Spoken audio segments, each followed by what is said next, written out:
네, 더불어민주당 윤광석 수석 대변인입니다. 오전 추가 브리핑하도록 하겠습니다.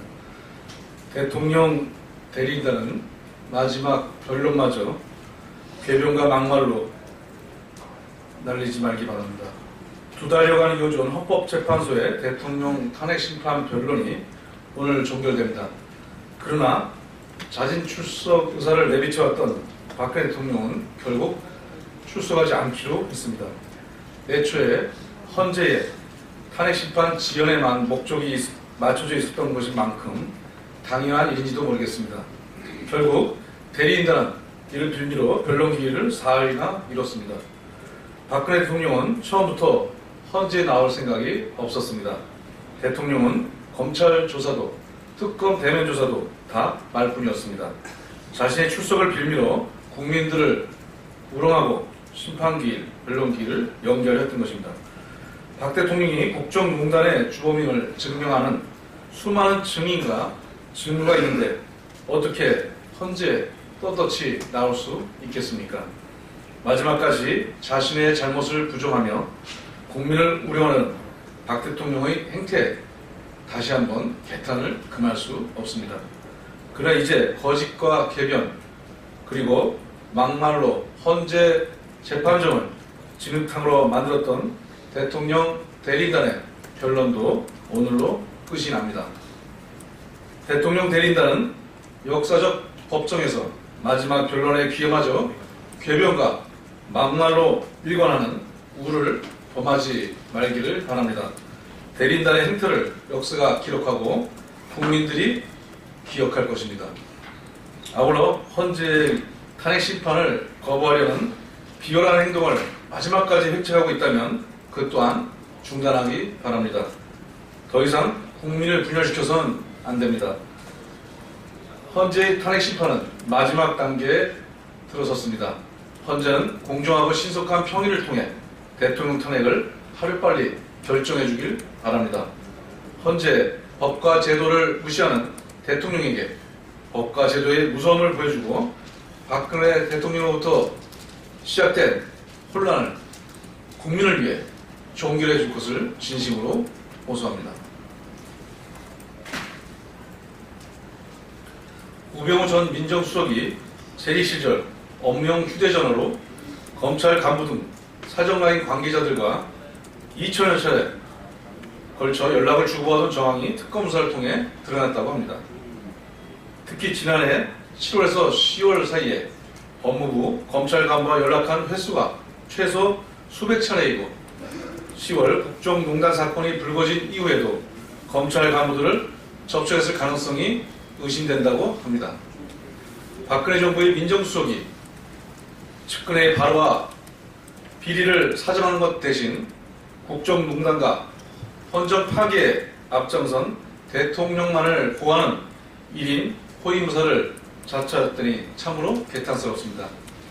특검은 우 전 수석이 사정 관계자들과의 통화를 통해 국정농단 사건에 영향력을 행사했고 국정농단 수사에 가이드라인을 제시하고 했던 점을 반드시 밝혀내야 합니다.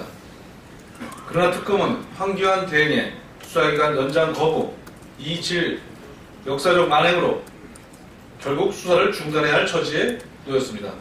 특검의 수사기간 연장이 더욱 절실해진 시점에 특검은 오히려 수사를 멈춰야 한다니 통탄할 노릇입니다. 우 전 수석이 법무부 검찰 간부와 부적절한 접촉을 하고 수사에 외압을 행사하고 있는 만에 황 대행은 검찰에 다시 수사를 맡기자니 가당키나 한 일입니까? 황 대행은 현재 대한민국의 권한대행이 맞습니까? 검찰 수뇌부가 수사 대상으로 떠오를 텐데 검찰 수사팀이 제대로 수사를 할 수 있겠습니까? 황교안 대행과 자유한국당 가슴에 손을 얹고 답해보길 바랍니다.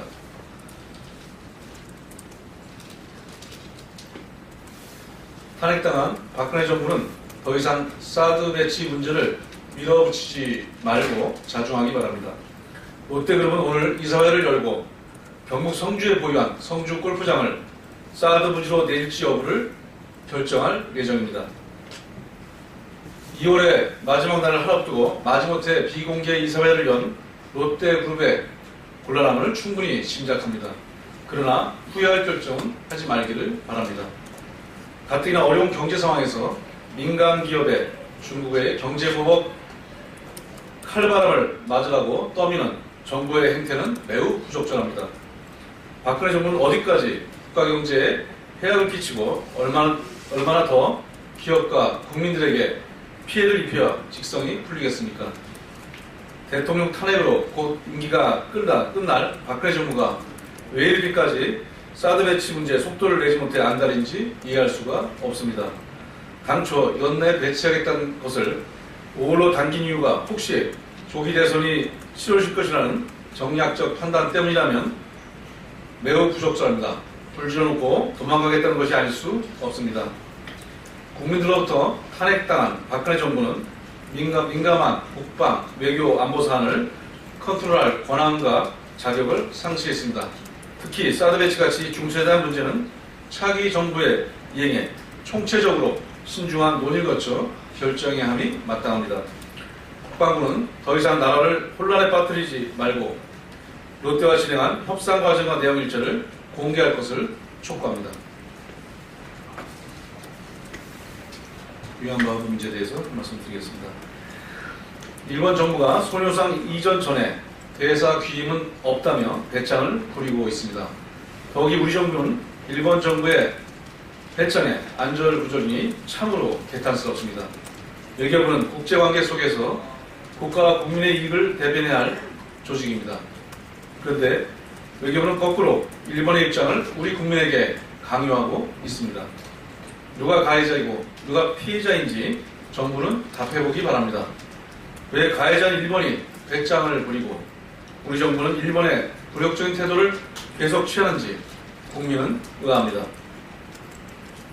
정부가 조속 합의한 12.28 한일 위안부 합의는 가해자를 피해자로 둔갑시켜 주었습니다. 인면 합의에 대해서 끊임없이 의구심이 제기되고 있습니다. 위안부 할머니들의 상처를 치유하겠다며 설립한 화해치유재단은 일본이 준 돈을 받고 잊으라며 피해 할머니들에게 모욕을 더했습니다. 정부는 국민을 더욱 비통하게 만드는 한일 위안부 합의를 당장 무효화해야 합니다. 그렇지 않다면 외교부가 아니라 일본의 입장만을 대변하는 외교부임을 스스로 자인하는 것임을 분명히 경고합니다. 이상입니다. 고맙습니다.